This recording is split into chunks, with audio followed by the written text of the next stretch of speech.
Welcome! This is Offbeat Distractions, where I make projects with no rules, absolutely no instructions, and a huge mess. Today I'm continuing my dollhouse project with a mattress for the master bedroom, and for this I'm using 2 kitchen sponges held together with masking tape.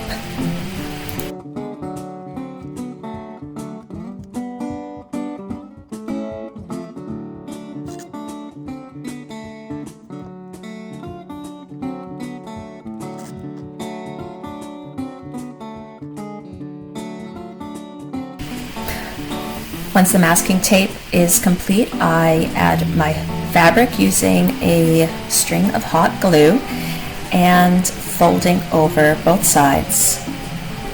I made sure that the fabric was nice and snug by pulling on it and burning the tips of my fingers in the process.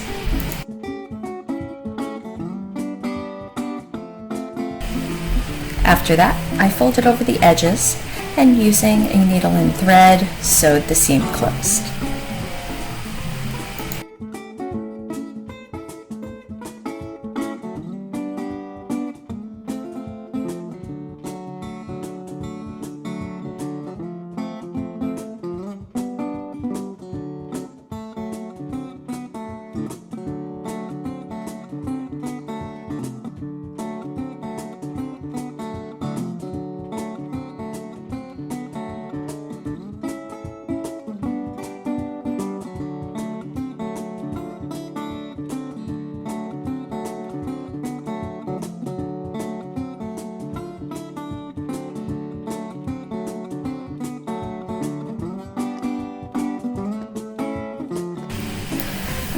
Once the sides were closed, I decided to add some tufting to my mattress because I needed to be a little extra. And I used seed beads for this. I took the thread, stabbed it straight through all of the layers of fabric, masking tape, and sponges, added a seed bead on top, and pulled through tightly. In retrospect, I really wish I had used stronger thread for this because unfortunately the thread kept breaking as I was going through.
Just finishing up my tufting, and at this point my hands are really tired from pulling that thread super tight to allow those seed beads to indent the fabric.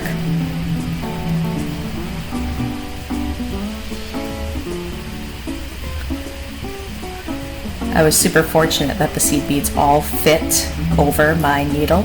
In the past, this hasn't always been the case, and I've gotten beads stuck on needles and had to break them off with a hammer.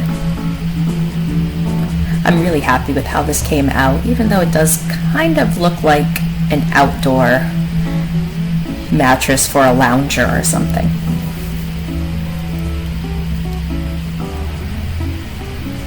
Once the tufting was done, it was time to put it in my dollhouse on the little ledge on the second floor. It's a great fit, and my next video will show how I make sheets and a duvet for this. Thanks for watching, and if you get a chance, please like and subscribe. This will not only boost my confidence, but it will also help me get more followers. Thank you so much.